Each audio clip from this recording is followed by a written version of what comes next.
നമസ്കാരം, ഞാൻ സിജു രാജൻ. മനസ്സിൽ മഹത്തരമായിട്ടുള്ളൊരു ബിസിനസ് ആശയമുണ്ട്, പക്ഷെ ഇത് നിറവേറ്റാനായിട്ടുള്ള പണം കയ്യിലില്ല. പലരും അനുഭവിക്കുന്ന ഏറ്റവും വലിയ പ്രശ്നമാണല്ലോ അത്. ഇത്തരത്തിലുള്ള പ്രതിസന്ധിയിലൂടെ പല ബിസിനസ്സുകളും കടന്നു പോയിട്ട് തന്നെയാണ് ലോകത്തിലെ ഏറ്റവും മികച്ച ബിസിനസ്സുകളായി മാറിയിട്ടുള്ളതും. അതുകൊണ്ട് നിങ്ങൾ മാത്രം അനുഭവിക്കുന്ന ഒരു പ്രശ്നമല്ല ഈ ഫൈനാൻഷ്യൽ സ്ട്രഗിൾ എന്ന് പറയുന്നത്, ഇനീഷ്യൽ സ്റ്റേജിലുള്ള ഫൈനാൻഷ്യൽ സ്ട്രഗിൾ എന്ന് പറയുന്നത്. പലപ്പോഴും ഇത്തരത്തിലുള്ള ബിസിനസ് ആശയമായിട്ട് നമ്മൾ മറ്റൊരാളെ സമീപിക്കുന്ന സമയത്ത് നിങ്ങൾ ആദ്യം ബിസിനസ് ഒന്ന് വിജയിപ്പിച്ച് കാണിക്കൂ, അതിനുശേഷം ഞാൻ ഇൻവെസ്റ്റ്മെൻറ്റിനെ കുറിച്ച് ചിന്തിക്കാം എന്ന് പറഞ്ഞ് തിരികെ അയക്കാറുണ്ട്. അത് എല്ലാവരും ഫേസ് ചെയ്യുന്നൊരു പ്രശ്നമാണ്.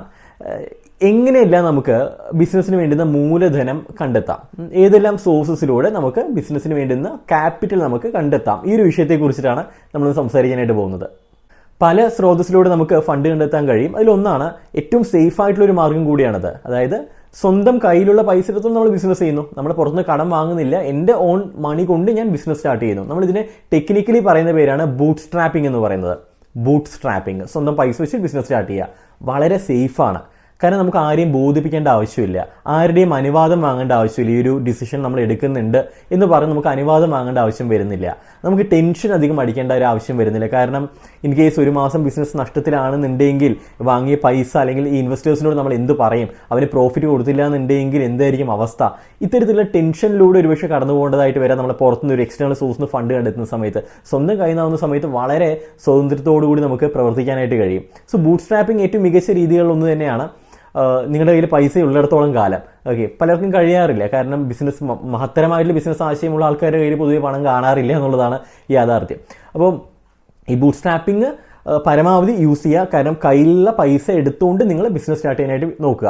പക്ഷെ എപ്പോഴും ശ്രദ്ധിക്കേണ്ടത്, നിങ്ങളുടെ കയ്യിൽ ഇത്ര രൂപയുണ്ട്, ഈ രൂപ മുഴുവനായിട്ടും വിനിയോഗിച്ചുകൊണ്ട് നിങ്ങൾ ബിസിനസ്സിലേക്ക് ഇറങ്ങരുത്. കാരണം ബിസിനസ് എപ്പോഴും റിസ്ക് ഉള്ളൊരു മേഖല തന്നെയാണ്.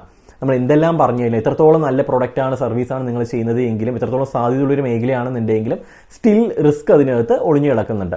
അപ്പോൾ നിങ്ങളുടെ കയ്യിലുള്ള എൻറ്റയർ എമൗണ്ടിനെ ഇതിലേക്ക് ഇൻവെസ്റ്റ് ചെയ്ത് കഴിഞ്ഞാൽ ദെൻ നിങ്ങൾ സീറോ ആയി. കാരണം ബിസിനസ് ഒരു സെപ്പറേറ്റ് എൻറ്റിറ്റിയാണ്. ഓക്കെ, അപ്പം നിങ്ങളുടെ കയ്യിലുള്ള പൈസയുടെ വലിയൊരു ഭാഗം മാറ്റി വെച്ച് ചെറിയൊരു ഭാഗം മാത്രം ബിസിനസ്സിന് വേണ്ടി ഇൻവെസ്റ്റ് ചെയ്യാനായിട്ട് നോക്കുക. ഓക്കെ, അപ്പോൾ മുഴുവനും നിങ്ങൾ യൂട്ടിലൈസ് ചെയ്യാൻ നിൽക്കരുത്. ഒരു ഭാഗം മാറ്റി വെച്ച് നിങ്ങളുടെ സ്വന്തം ആവശ്യത്തിന് വേണ്ടിയിട്ട് ഒരു എമൗണ്ട് മാറ്റി വെച്ച് ബാക്കിയുള്ള എമൗണ്ട് ബിസിനസ്സിന് വേണ്ടി ഇൻവെസ്റ്റ് ചെയ്യാനായിട്ട് നോക്കുക. That is what we call boot strapping. ഒന്നാമത്തെ രീതി, മിക്കവാറും പലരും ചെയ്യുന്ന ഒരു രീതി തന്നെയാണത്. രണ്ടാമത്തെ രീതി പലർക്കും അറിയുന്ന ഒരു രീതി തന്നെയാണ്, പലരും ചെയ്യുന്ന ഒരു രീതി തന്നെയാണ്. ദാറ്റ് ഈസ് നമ്മുടെ അടുത്ത സുഹൃത്തുക്കളോ റിലേറ്റീവ്സോ അവരിൽ നിന്നും ഫണ്ട് കളക്ട് ചെയ്തിട്ട് നമ്മൾ ബിസിനസ് സ്റ്റാർട്ട് ചെയ്യുക. അപ്പോൾ അവർക്ക് പ്രോഫിറ്റിൻ്റെ സെർട്ടൻ പെർസെൻറ്റേജ് കൊടുക്കുന്ന പോലൊരു ടേംസും വെക്കുക. അവർക്ക് അവരെ നമ്മുടെ കമ്പനിക്ക് അകത്ത് കൊണ്ടുവരാം. എന്ന് വെച്ചാൽ നമ്മളൊരു ലിമിറ്റഡ് കമ്പനി ആണെന്നുണ്ടെങ്കിൽ, ഒരു പ്രൈവറ്റോ LLP ആണെന്നുണ്ടെങ്കിൽ അതിലൊരു ഷെയർ ഹോൾഡർ ആയിട്ട് അവരെ നമുക്ക് വയ്ക്കാം. അപ്പോൾ പ്രോഫിറ്റിൻ്റെ സെർട്ടൻ പെർസെൻറ്റേജ് അവർക്ക് കൊടുക്കുന്ന പോലെ നമുക്ക് സെറ്റ് ചെയ്യാനായിട്ട് കഴിയും. ഇവിടെ നമുക്ക് ഇത്തരത്തിൽ ഫ്രണ്ട്സ് റിലേറ്റീവ്സ് ആവുന്ന സമയത്ത് നമ്മളെ വളരെയധികം അറിയുന്നൊരു വ്യക്തി തന്നെയാണെന്നുണ്ടെങ്കിൽ, നമ്മളൊരു വിശ്വസിക്കാൻ കഴിയുന്ന ഒരു വ്യക്തിയാണ് നമ്മൾ ഇതിനു മുമ്പ് പ്രൂവ് ചെയ്തിട്ടുണ്ടെങ്കിൽ, ഡെഫിനറ്റ്ലി അവർ ഇൻവെസ്റ്റ് ചെയ്യാനായിട്ട് വില്ലിങ്ങും. അവരിൽ പൈസ ഉണ്ട് എങ്കിൽ, അവർക്ക് താല്പര്യമുണ്ട് എങ്കിൽ മറ്റൊന്നും അവരങ്ങനെ കൂടുതലായിട്ട് ശ്രദ്ധിക്കത്തില്ല. കാരണം നിങ്ങൾക്ക് ടെക്നിക്കലി വേറെ വലിയ രീതിയിലൊന്നും നോക്കേണ്ട ആവശ്യം വരുന്നില്ല. ഓക്കെ, ഒരു ഒട്ടും അറിയാത്ത ഒരാളുടെ അടുത്ത് നമ്മൾ പണത്തിന് വേണ്ടിയിട്ട് അപ്രോച്ച് ചെയ്യുന്നതും നമ്മുടെ അടുത്ത സുഹൃത്തിനെയോ അല്ലാന്നുണ്ടെങ്കിൽ ഫാമിലി മെമ്പേഴ്സിനെയോ അവരെ ക്ഷണിക്കുന്നതും തമ്മിൽ ഡിഫറൻസ് ഉണ്ടല്ലോ, അത് തന്നെയാണ്. അപ്പം ഫ്രണ്ട്സ് റിലേറ്റീവ്സിനെ കണ്ടെത്തി അവരിൽ നിന്നും നമ്മൾ ഫണ്ട് കളക്ട് ചെയ്ത് നമ്മൾ ബിസിനസ് സ്റ്റാർട്ട് ചെയ്യുന്ന രീതി, നമ്മൾ പ്രോഫിറ്റിൻ്റെ സെർട്ടൻ പെർസെൻറ്റേജ് അവർക്ക് കൊടുക്കുന്ന രീതി, രണ്ട് രീതിയിൽ ചെയ്യാം. ഒന്നില്ലെങ്കിൽ കമ്പനിക്ക് അകത്ത് അവരൊരു ഷെയർ ഹോൾഡറായിട്ട് നമുക്ക് ഇൻക്ലൂഡ് ചെയ്യാം. പ്രൈവറ്റ് ആണെന്നുണ്ടെങ്കിൽ അവർക്ക് ഷെയർ സർട്ടിഫിക്കറ്റ് മറ്റു കാര്യങ്ങളും കൊടുക്കാം. അല്ലാന്നുണ്ടെങ്കിൽ നിങ്ങളൊരു പ്രൊപ്പറേറ്ററായിട്ട് നിന്നുകൊണ്ടാണ് നിങ്ങൾ ബിസിനസ് ചെയ്യുന്നതെങ്കിൽ നിങ്ങളും അവരും നമ്മളൊരു എഗ്രിമെൻറ്റ് നിങ്ങൾക്ക് വയ്ക്കാം. അപ്പോൾ ഈ രീതിയിൽ നിങ്ങൾക്ക് ഫണ്ട് കളക്ട് ചെയ്യാനായിട്ട് കഴിയും. രണ്ടാമത്തെ മാർഗം. മൂന്നാമത്തേതാണ് കുറച്ചുകൂടെ അഡ്വാൻസ്ഡ് ആയിട്ടുള്ളൊരു രീതി. ആദ്യം രണ്ടെണ്ണം, സ്വന്തം കയ്യിൽ നിന്ന് പൈസ എടുക്കുന്നതും ഫ്രണ്ട്സിൻ്റെ നിന്ന് വാങ്ങുന്നതൊക്കെ കാലാകാലങ്ങളായിട്ട് നടക്കുന്നൊരു കാര്യമാണ്, റൈറ്റ്? ആൻഡ് ഇപ്പോൾ പലരും ചെയ്യുന്ന ഒരു രീതിയാണ് that is Angel investment. Angel investment, അതേ നമ്മുടെ കയ്യിലുള്ള പൈസ മാത്രം വെച്ചുകൊണ്ട് നമുക്ക് ഒരിക്കലും ബിസിനസ് റൺ ചെയ്യാനായിട്ട് കഴിഞ്ഞെന്ന് വരത്തില്ല. സോ നമുക്ക് പുറത്തുനിന്ന് നമുക്ക് ഫണ്ട് കളക്ട് ചെയ്യേണ്ടതായിട്ട് വരാം. ഫ്രണ്ട്സും റിലേറ്റീവ്സും നമ്മൾ സമീപിച്ച് നമുക്ക് പൈസ കിട്ടിയില്ല, നമ്മൾ അടുത്ത ഒരു റിസോർട്ട് എന്ന് പറയുന്ന രീതിയിൽ നമുക്ക് സമീപിക്കാൻ കഴിയുന്നതാണ് ഏഞ്ചൽ ഇൻവെസ്റ്റേഴ്സ്. ഈ ഏഞ്ചൽ ഇൻവെസ്റ്റേഴ്സ് ചെയ്യുന്നത് സ്റ്റാർട്ടപ്പ് ബിസിനസ്സിന് അവർ ഫണ്ട് കൊടുക്കും. സെർട്ടൻ എമൗണ്ട് അവരുടെ ഈ ബിസിനസ് ആശയം എല്ലാ കാര്യങ്ങളും നോക്കിയതിന് ശേഷം, കൃത്യമായിട്ടുള്ളൊരു അസസ്മെൻ്റ് എല്ലാം ചെയ്തതിന് ശേഷം, ഈ ബിസിനസ്സിന് ഭാവി ഉണ്ട് എന്ന് അവർക്ക് ബോധ്യപ്പെട്ട് കഴിഞ്ഞാൽ, അല്ലെങ്കിൽ നമുക്ക് ബോധ്യപ്പെടുത്താൻ കഴിഞ്ഞാൽ, അവർ സെർട്ടൻ എമൗണ്ട് നമ്മുടെ ബിസിനസ്സിലേക്ക് നിക്ഷേപിക്കും. അത് കാലാകാലങ്ങളിൽ നിക്ഷേപിക്കുന്ന രീതിയല്ല, അവിടെ വെക്കുന്ന രീതിയല്ല. ഒരു 10 മടങ്ങോ 12 മടങ്ങോ 15 മടങ്ങോ അവർ ഇൻവെസ്റ്റ് ചെയ്തതിൻ്റെ കൂടുതൽ അവർക്ക് കിട്ടിക്കഴിഞ്ഞാൽ അവർ ആ ഇൻവെസ്റ്റ്മെൻറ്റ് തിരിച്ചെടുക്കും. റൈറ്റ്. സോ ഇനീഷ്യൽ സ്റ്റേജിലേക്കുള്ള ഫണ്ട് നമ്മുടെ കയ്യിലായി. ഓക്കെ, നമുക്ക് ബിസിനസ് റൺ ചെയ്യാനായിട്ടുള്ള ഒരു ഫണ്ട് നമ്മുടെ കയ്യിലായി. ആൻഡ് കുറച്ച് കാലങ്ങൾ കഴിയുന്ന സമയത്ത് അത് കുറച്ചുകൂടെ മൾട്ടിപ്ലൈ ചെയ്യുന്ന സമയത്ത് അവരിത് വിഡ്രോ ചെയ്യുന്നു. അവർ അടുത്ത ബിസിനസ്സിൽ അവർ നിക്ഷേപിക്കുന്നു. ഇവരെയാണ് ഏഞ്ചൽ ഇൻവെസ്റ്റേഴ്സ് എന്ന് പറയുന്നത്. മാലാഖമാരാണ്. നമ്മൾ പ്രതിസന്ധി ഘട്ടത്തിൽ നമ്മളെ സഹായിക്കാൻ വരുന്ന മാലാഖമാർ, ദാറ്റ് ഇസ് ഏഞ്ചൽ ഇൻവെസ്റ്റേഴ്സ്. അപ്പോൾ ഇത്തരത്തിലുള്ള ഏഞ്ചൽ ഇൻവെസ്റ്റേഴ്സിനെ നിങ്ങൾക്ക് കണ്ടെത്താനായിട്ട് കഴിയും. ഈ ഏഞ്ചൽ ഇൻവെസ്റ്റേഴ്സ് എന്ന് പറയുന്നത് പണം കൊടുക്കുന്ന അല്ലെങ്കിൽ പണം തരുന്ന ഒരു വ്യക്തി മാത്രമല്ല, അവർ കുറച്ചുകൂടെ എക്സ്പേർട്സ് ആയിരിക്കും. നിങ്ങൾക്ക് അവരിൽ നിന്ന് അഡ്വൈസ് എടുക്കാനായിട്ട് കഴിയും. ബിസിനസ്സിന് വേണ്ടുന്ന കൃത്യമായിട്ടുള്ള ഉപദേശങ്ങൾ അവർക്ക് പ്രൊവൈഡ് ചെയ്യാനായിട്ട് കഴിയും. റൈറ്റ്. അത്തരത്തിലുള്ള ആൾക്കാരാണ് ഏഞ്ചൽ ഇൻവെസ്റ്റേഴ്സ് എന്ന് പറയുന്നത്. നിങ്ങൾക്ക് ഗൂഗിൾ സെർച്ച് ചെയ്യാം, Angel investors, top Angel investors in India എന്ന് അടിച്ചു കൊടുത്ത് നിങ്ങൾക്ക് കുറച്ച് ലിസ്റ്റ് കിട്ടും. എന്ന് മാത്രമല്ല, നിങ്ങൾക്ക് ലിങ്ക്ഡിൻ വഴിയൊക്കെ പലരെയും കണക്ട് ചെയ്തിട്ട് നിങ്ങളുടെ ബിസിനസ് ആശയം അവരുടെ മുമ്പിൽ പ്രസന്റ് ചെയ്തിട്ട് ഡെഫിനറ്റ്ലി അവരിൽ നിന്നും ഏഞ്ചൽ ഫണ്ടിങ് നിങ്ങൾക്ക് വാങ്ങാനായിട്ട് കഴിയും. ഈ ഏഞ്ചൽ ഇൻവെസ്റ്റ്മെന്റ് ബിസിനസ്സിലേക്ക് വരുന്നത് ഓഹരികളായിട്ടായിരിക്കും, ഷെയർസ് ആയിട്ടായിരിക്കും. ഒന്നില്ലെങ്കിൽ ഷെയർസ് ആയിട്ട്, അല്ലാന്നുണ്ടെങ്കിൽ പിന്നീട് ഷെയറാക്കി മാറ്റാൻ, ഓഹരിയാക്കി മാറ്റാൻ കഴിയുന്ന കൺവേർട്ടബിൾ ഡെപ്റ്റ്സ് ആയിട്ട്. കൺവേർട്ടബിൾ ഡെപ്റ്റ്സ് മീൻസ് ഇനിഷ്യലി കടമായിട്ടായിരിക്കും തരുന്നത്, പിന്നീട് അത് ഓഹരിയാക്കി മാറ്റാൻ കഴിയുന്ന രീതിയിലുള്ള എമൗണ്ട് ആയിരിക്കും അവർ പ്രൊവൈഡ് ചെയ്യുന്നത്. ദാറ്റ് ഈസ് ആ രീതിയിലുള്ള ഇൻവെസ്റ്റ്മെന്റ് ആയിരിക്കും പ്രൊവൈഡ് ചെയ്യുന്നത്. അപ്പം അവർ നമ്മുടെ കമ്പനിയുടെ ഭാഗമായിരിക്കും. അവർ നമ്മുടെ കമ്പനിയുടെ ഭാഗമാകണമെന്നുണ്ടെങ്കിൽ നമ്മളൊരു കമ്പനി ആയിരിക്കണം. ഈ പ്രൊപ്പറേറ്റർ ആണ് ഞാൻ, വേറെ എവിടെയും രജിസ്റ്റർ ഒന്നും ചെയ്തിട്ടില്ല, ഒരു ബിസിനസ് ആശയമുണ്ട്, അവർ ഇൻവെസ്റ്റ് ചെയ്യാൻ വില്ലിങ് ആവുമോ? വളരെ കുറവാണ്. സോ ഒരു കമ്പനി ആയിട്ട് നമ്മൾ ഇൻകോപ്പറേറ്റ് ചെയ്തിട്ടുള്ള ഒരു കമ്പനി ആയിട്ട്, അതൊരു പ്രൈവറ്റ് ലിമിറ്റഡോ LLP ആയിട്ട് ചെയ്തെങ്കിൽ മാത്രമേ നമുക്ക് അവരെ കമ്പനിയുടെ ഭാഗമാക്കാനായിട്ട് കഴിയത്തുള്ളൂ, നമുക്ക് ഷെയർസ് ഇഷ്യൂ ചെയ്യാനായിട്ട് കഴിയത്തുള്ളൂ. ഓക്കെ, അപ്പോൾ ഇത്തരത്തിൽ കമ്പനി ആയിട്ട് നിങ്ങൾ ഫോം ചെയ്തതിന് ശേഷം മാത്രമായിരിക്കാം നിങ്ങൾ ഏഞ്ചൽ ഇൻവെസ്റ്റ്മെന്റ്സിന് വേണ്ടിയിട്ട് അന്വേഷിക്കേണ്ടത്. നിങ്ങൾക്ക് ഈ ഏഞ്ചൽ ഇൻവെസ്റ്റേഴ്സിനെ കണ്ടെത്താനായിട്ട് ജസ്റ്റ് ഗൂഗിളിൽ സെർച്ച് ചെയ്ത് നോക്കുക, top investors, Angel investors in India എന്നൊക്കെ അടിച്ചു നോക്കുക.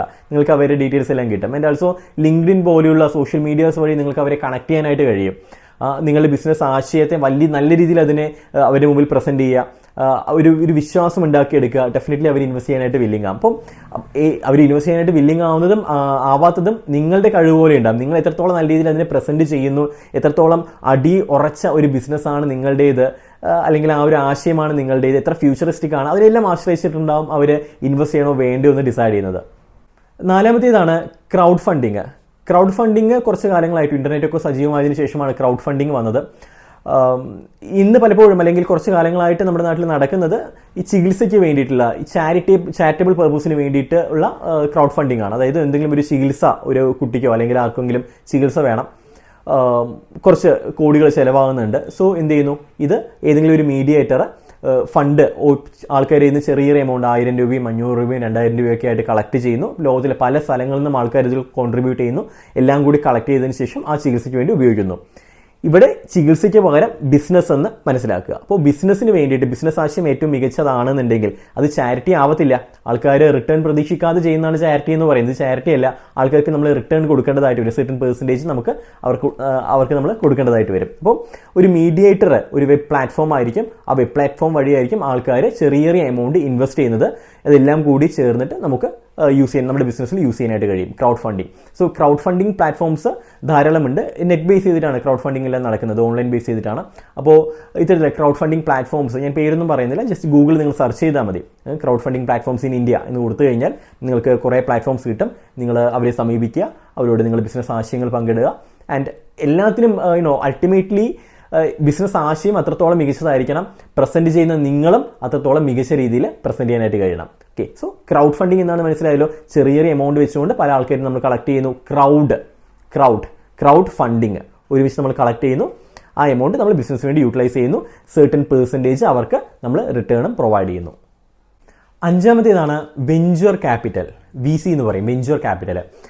അതായത് ബിസിനസ് നമ്മൾ സ്റ്റാർട്ട് ചെയ്തു, നമ്മൾ ഏഞ്ചൽ ഇൻവെസ്റ്റേഴ്സിനെ എല്ലാം വെച്ചുകൊണ്ട് നമ്മൾ ബിസിനസ് സ്റ്റാർട്ട് ചെയ്തു. ഇനിഷ്യലുള്ള എമൗണ്ട്, ചെറിയൊരു എമൗണ്ട് ആയിരിക്കും നമുക്ക് ഏഞ്ചൽ ഇൻവെസ്റ്റേഴ്സിനെ എക്സ്പെക്ട് ചെയ്യാൻ കഴിയുന്നത്. നമ്മൾ ബിസിനസ് സ്റ്റാർട്ട് ചെയ്തു, നല്ല രീതിയിൽ ബിസിനസ് മുന്നോട്ടേക്ക് പോവുകയാണ്. വീണ്ടും നമുക്ക് ഫണ്ടിൻ്റെ ആവശ്യം വരും. ഒരു സ്റ്റേജ് എത്തുന്ന സമയത്ത് അടുത്ത ലെവലിലേക്ക് നമുക്ക് എൻ്റർ ചെയ്യാനായിട്ട് ഫണ്ടിൻ്റെ ആവശ്യം വരും. നല്ല ഹൈലി പ്രോഫിറ്റബിൾ ബിസിനസ് തന്നെയാണ്. സോ ഈ സാഹചര്യത്തിൽ വീണ്ടും നമുക്ക് ഏഞ്ചൽ ഇൻവെസ്റ്റേഴ്സിനെ അപ്രോച്ച് ചെയ്യാനായിട്ട് കഴിയത്തില്ല. കാരണം വലിയൊരു ഹ്യൂജ് എമൗണ്ട് ആയിരിക്കും, നമുക്ക് ഒരിക്കലും ഏഞ്ചൽ ഇൻവെസ്റ്റേഴ്സിൻ്റെ സഹായം കിട്ടിയെന്ന് വരത്തില്ല. സോ ഈ സാഹചര്യത്തിൽ നമ്മൾ സമീപിക്കുന്നതാണ് വെഞ്ചർ ക്യാപിറ്റൽസ് പ്രൊവൈഡ് ചെയ്യുന്ന സ്ഥാപനങ്ങളെ. ഒന്നില്ലെന്നുണ്ടെങ്കിൽ നല്ല രീതിയിൽ ഇൻവെസ്റ്റ് ചെയ്യാൻ വില്ലിംഗ് ആയിട്ടുള്ള ആൾക്കാരായിരിക്കാം അത്. അല്ലാന്നുണ്ടെങ്കിൽ ഇത്തരത്തിലുള്ള വെഞ്ചർ ക്യാപിറ്റൽ ഫേംസ് ആയിരിക്കാം. ഇത്തരത്തിലുള്ള വെഞ്ചർ ക്യാപിറ്റൽ ഫേംസ് ചെയ്യുന്നത് ആൾക്കാരിൽ നിന്ന് ചെറിയ ചെറിയ എമൗണ്ട് വാങ്ങി എല്ലാം കളക്ട് ചെയ്ത് അത് ബൾക്ക് എമൗണ്ട് ആയിട്ട് നിങ്ങൾക്ക് പ്രൊവൈഡ് ചെയ്യുന്നു. ഇവിടെ ശരിക്കും ഒരു പ്രൊഫഷണൽ സർവീസ് നിങ്ങൾക്ക് ആവശ്യമാണ്. നിങ്ങൾ നേരിട്ടൊരു പക്ഷേ അപ്രോച്ച് ചെയ്ത് കഴിഞ്ഞാൽ കിട്ടിയെന്ന് വരത്തില്ല. ഒരു മീഡിയേറ്റർ, ഒരു ബാങ്കിൻ്റെ സഹായം നിങ്ങൾക്ക്, ഒരു വെഞ്ചർ ക്യാപിറ്റൽ ഫേമിൻ്റെ സഹായം നിങ്ങൾക്ക് ആവശ്യമായിട്ട് വരും. അപ്പോൾ അത്തരത്തിലുള്ള സ്ഥാപനങ്ങളെ ഐഡൻറ്റിഫൈ ചെയ്യുക, ആ സ്ഥാപനങ്ങളെ സമീപിക്കുക, നിങ്ങളുടെ ബിസിനസ് ഐഡിയാസ് കൃത്യമായിട്ട് ഷെയർ ചെയ്യുക, നിങ്ങളുടെ ബിസിനസിൻ്റെ ഹിസ്റ്ററി, അതിൻ്റെ സ്റ്റേറ്റ്മെൻറ്റ്സ്, മറ്റു കാര്യങ്ങളെല്ലാം പ്രൊവൈഡ് ചെയ്യുക. നല്ലൊരു ആശയമാണ് നിങ്ങളുടേതെങ്കിൽ, നല്ല പൊട്ടൻഷ്യലുള്ള ആശയമാണ് നിങ്ങളുടേതെങ്കിൽ, നല്ല രീതിയിലുള്ള ഒരു ഹിസ്റ്ററി ഉള്ളൊരു ഫേമാണ് നിങ്ങളുടേതെങ്കിൽ, പ്രോഫിറ്റബിൾ ആയിട്ടുള്ളൊരു സ്ഥാപനമാണ് നിങ്ങളുടെയെങ്കിൽ, ഡെഫിനറ്റ്ലി അവർ നിങ്ങൾക്കൊരു സെർട്ടൻ പെർസെൻറ്റേജ്, സെർട്ടൻ എമൗണ്ട്, നിങ്ങൾ ചോദിക്കുന്ന എമൗണ്ട് നിങ്ങൾക്ക് അവർ പ്രൊവൈഡ് ചെയ്യും. ഇതിന് പറയുന്ന മറ്റൊരു പേരാണ് പ്രൈവറ്റ് ഇക്വിറ്റി. സോ ഇത്തരത്തിലുള്ള വെഞ്ചർ ക്യാപിറ്റൽ ഫേംസ് ഏതൊക്കെയാണ് നമ്മുടെ നാട്ടിലുള്ളത്, ജസ്റ്റ് ഗൂഗിൾ അടിച്ച് നോക്കുക, കിട്ടും. അതിൻ്റെ ഡീറ്റെയിൽസ് എല്ലാം കിട്ടും. അവരെ സമീപിക്കുക, ബാക്കിയുള്ള കാര്യങ്ങളെല്ലാം അവരുമായിട്ട് ഡിസ്കസ് ചെയ്യുക. ഈ വീഡിയോയിലൂടെ ഇത്തരത്തിലുള്ള ടേംസിൻ്റെ മീനിങ് എന്താണ്, ഏതൊക്കെ ടൈപ്പ് ഇൻവെസ്റ്റ്മെൻറ്റ് ഉണ്ട് എന്നത് പ്രൊവൈഡ് ചെയ്യുക എന്നുള്ളത് മാത്രമാണ്. ആറാമത്തേതാണ് ഇനീഷ്യൽ പബ്ലിക് ഓഫറിങ്സ്, IPOs. നമ്മൾ വെഞ്ചർ ക്യാപിറ്റലിൽ നിന്നും ഫണ്ട് നമ്മൾ എടുത്തു, നമുക്ക് അടുത്ത ലെവലിലേക്ക് വീണ്ടും എൻട്രി ചെയ്യണം, വീണ്ടും പണം പോരാതെ വരികയാണ്. സോ എന്ത് ചെയ്യണം, ഹ്യൂജ് ആയിട്ടുള്ള എമൗണ്ട്, നമുക്ക് ഇതിലും ഹ്യൂജ് ആയിട്ടുള്ള എമൗണ്ട് വേണം, റൈറ്റ്? സോ ആ സമയത്ത് നമ്മൾ നമ്മുടെ ബിസിനസ്സിനെ സ്റ്റോക്ക് എക്സ്ചേഞ്ചിൽ നമ്മൾ രജിസ്റ്റർ ചെയ്യുന്നു, ലിസ്റ്റ് ചെയ്യുന്നു, ആൻഡ് നമുക്ക് പബ്ലിക്കിൻ്റെ കയ്യിൽ നിന്ന് പണം കളക്ട് ചെയ്യാനായിട്ടുള്ള, ഇതുവരെ നമുക്ക് പബ്ലിക്കിൻ്റെ നേരിട്ട് പണം കളക്ട് ചെയ്യാനായിട്ട് കഴിയത്തില്ല. നിങ്ങളൊരു പ്രൈവറ്റ് കമ്പനി ആണെന്നുണ്ടെങ്കിൽ പബ്ലിക്കിനെ നേരിട്ട് നിങ്ങൾക്ക് പണം കളക്ട് ചെയ്യാൻ കഴിയത്തില്ല. പ്രോസ്പെക്ട്സ് എല്ലാം അടിച്ചിട്ട് നിങ്ങൾക്ക് ചെയ്യാനായിട്ടൊന്നും കഴിയത്തില്ല. സോ അത് ചെയ്യണമെന്നുണ്ടെങ്കിൽ നിങ്ങളൊരു പബ്ലിക് കമ്പനിയായിട്ട് മാറേണ്ടതായിട്ട് വരും. അങ്ങനെ മാറി നിങ്ങൾ സ്റ്റോക്ക് മാർക്കറ്റിൽ ലിസ്റ്റ് ചെയ്ത് നിങ്ങൾക്ക് പബ്ലിക്കിൻ്റെ നിന്ന് പണം കളക്ട് ചെയ്ത് നിങ്ങൾക്കൊരു ഹ്യൂജ് എമൗണ്ട് നിങ്ങൾക്ക് കളക്ട് ചെയ്യാനായിട്ട് കഴിയും. സോ ഇത് ബിസിനസ്സിൻ്റെ ഒരു അത്യാവശ്യം നല്ല രീതിയിൽ ബിസിനസ് വളരുന്ന സമയത്ത് ചെയ്യേണ്ട ഒരു കാര്യം കൂടിയാണത്. കുറച്ചധികം ലീഗൽ കാര്യങ്ങളുണ്ട് അതിനകത്ത്. അത്തരത്തിലൊരു കമ്പനി ലിസ്റ്റ് ചെയ്യുന്ന സമയത്ത് നമ്മൾ ശ്രദ്ധിക്കേണ്ടത്. അത് ഞാൻ ഇതിനകത്ത് ഷെയർ ചെയ്യുന്നില്ല. അപ്പോൾ ഈ 5-6 മാർഗത്തിലൂടെയാണ് നമുക്ക് ഫണ്ട് പ്രധാനമായിട്ടും കളക്ട് ചെയ്യാനായിട്ട് കഴിയുന്നത്. ആൻഡ് നിങ്ങൾ എപ്പോഴും ശ്രദ്ധിക്കേണ്ട ഒരു കാര്യം, നിങ്ങളൊരു എക്സ്റ്റേണൽ ടീമിനെ സമീപിക്കുന്ന സമയത്ത്, ഒരു ഇൻവെസ്റ്റേഴ്സിനെ സമീപിക്കുന്ന സമയത്ത് നിങ്ങളുടെ ഭാഗത്ത് എല്ലാ കാര്യങ്ങളും ക്ലിയർ ആയിരിക്കണം. ഇൻ ദ സെൻസ് നിങ്ങളൊരു കമ്പനിയായിട്ട് കൃത്യമായിട്ട് ഫോം ചെയ്തിട്ടുണ്ടാവണം. ആൻഡ് ആൾസോ നിങ്ങളുടെ ബിസിനസ് ആശയം വളരെ ക്രിസ്റ്റൽ ക്ലിയർ ആയിരിക്കണം. അടുത്ത കുറേ വർഷങ്ങളിലേക്കുള്ള ഒരു പ്രൊജക്ഷൻസ് നിങ്ങൾ കൃത്യമായിട്ട് കരുതിയിട്ടുണ്ടാവണം. എന്തുകൊണ്ട് ഈ ബിസിനസ് വിജയിക്കും എന്നുള്ളതിനെക്കുറിച്ച് നിങ്ങൾക്ക് കൃത്യമായിട്ട് സ്ഥാപിക്കാനായിട്ട് കഴിയണം. നല്ല രീതിയിൽ വ്യക്തമായിട്ട് കാര്യങ്ങൾ അവരുടെ മുമ്പിൽ നിങ്ങൾക്ക് അവതരിപ്പിക്കാനും കഴിയണം. അങ്ങനെയാണെന്നുണ്ടെങ്കിൽ നിങ്ങൾക്ക് ഫണ്ട് കളക്ട് ചെയ്യുക എന്ന് പറയുന്നത് അത്രത്തോളം ഒരു ബുദ്ധിമുട്ടുള്ളൊരു കാര്യമൊന്നുമല്ല. കാരണം ആൾക്കാരിൽ പണമുണ്ട്, ഇൻവെസ്റ്റ് ചെയ്യാനായിട്ട് വില്ലിംഗ് ആയിട്ടുള്ള ഇഷ്ടംപോലെ ആൾക്കാർ ഒക്കെ ഇന്ത്യക്കകത്തും ഇന്ത്യക്ക് പുറത്തുമായിട്ട് ധാരാളം പേരുണ്ട്, ധാരാളം മലയാളികൾ തന്നെയുണ്ട്. അപ്പോൾ ഈ ടേംസ് എല്ലാം കൃത്യമായിട്ട് മനസ്സിലാക്കുക. നല്ല രീതിയിൽ നിങ്ങളുടെ ബിസിനസ് വളരട്ടെ എന്ന് ആശംസിക്കുന്നു. മറ്റൊരു വിഷയമായിട്ട് മറ്റൊരു വീഡിയോയിൽ കാണുമ്പോൾ Siju Rajan signing off. Good bye. ബിസിനസ്സിൻ്റെ വളർച്ചയ്ക്ക് അനിവാര്യമായിട്ടൊരു കാര്യം അതിൻ്റെ അടിത്തറ എപ്പോഴും സ്ട്രോങ് ആക്കുക എന്നുള്ളത് തന്നെയാണ്. പലപ്പോഴും ഈ അടിത്തറ സ്ട്രോങ് അല്ലാത്തതുകൊണ്ടാണ് ബിസിനസ് ഒരു സ്റ്റേജിൽ നിന്ന് അടുത്ത സ്റ്റേജിലേക്ക് നമുക്ക് വളരാൻ കഴിയാതെ വരുന്നത്. നമുക്ക് നമ്മുടെ ഇൻവെസ്റ്റേഴ്സിനെ കണ്ടെത്താനായിട്ട് കഴിയാത്തൊരു അവസ്ഥയിലേക്ക് വരുന്നത്. ബിസിനസ്സിൻ്റെ അടിത്തറ ഉണ്ടാക്കുന്ന, ഒപ്പം തന്നെ നിങ്ങളുടെ പേഴ്സണാലിറ്റി അസസ് ചെയ്തിട്ട് നിങ്ങളുടെ പേഴ്സണാലിറ്റിക്ക് അനുസരിച്ചുള്ള ഒരു ബിസിനസ് സെറ്റപ്പ് ചെയ്യാൻ സഹായിക്കുന്ന ഒരു workshop, 2-day workshop Brandison conduct ചെയ്യുന്നുണ്ട്. Business model generating workshop. So അതിൽ പങ്കെടുക്കുന്നതിനായിട്ട് trainings.brandison.com എന്ന സൈറ്റ് സന്ദർശിക്കുക. അല്ലാന്നുണ്ടെങ്കിൽ BMT business model training, BMT space നിങ്ങളുടെ പേര് ടു ഈ താഴെ കാണുന്ന നമ്പറിലേക്ക് ഒരു വാട്സാപ്പ് മെസ്സേജ് അയയ്ക്കുക.